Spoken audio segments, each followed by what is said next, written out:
today I want to talk a little bit about an indigenous concept known as spiritual harvesting, or taking the soul of a tree in healing ceremonies. And I actually learned about this when I traveled to Japan in 2023, and I actually did a documentary where I interviewed Ainu people. It's on YouTube. If you go to Incendiary Balloons Media on YouTube or incendiaryballoons.com and search Ainu, AINU.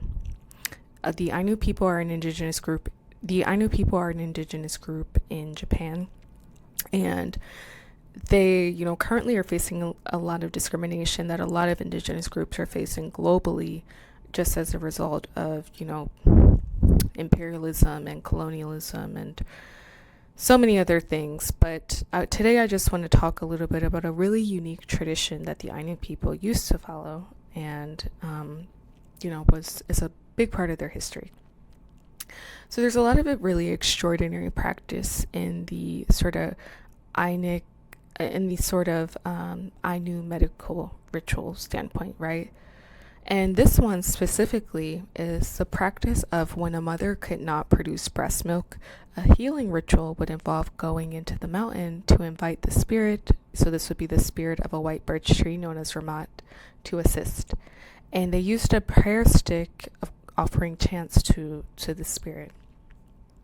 So Ainu healers, who sometimes were male elders or women shamans, would perform kamoinami, which is essentially what's known as prayer to spirits. And again, you guys will learn more about this when you watch the full documentary, but they will perform kamoinami, which is a prayer to spirits, and offerings before preparing herbal medicines. But the key was that the life force, also known as Ramat, of medicinal plants or objects was, thought to be what cured illnesses. And they didn't just use birch trees. They would also use things like dried worms or blood or stones, like example, tiger eye stones within a ritual frame.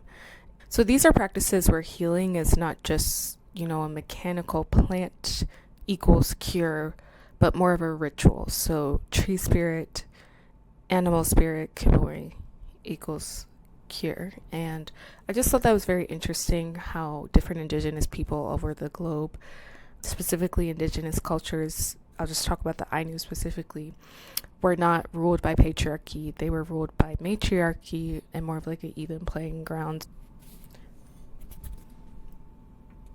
So essentially, to wrap it all up, I just wanted to point out what I learned from the Ainu woman and the Ainu elder that I spoke with, because I do find through my research I've found a really, really, really big pattern of, or really large pattern of, indigenous Black culture and, ancient elements of our history being rooted in most of the medicine or most of the research surrounding women's health.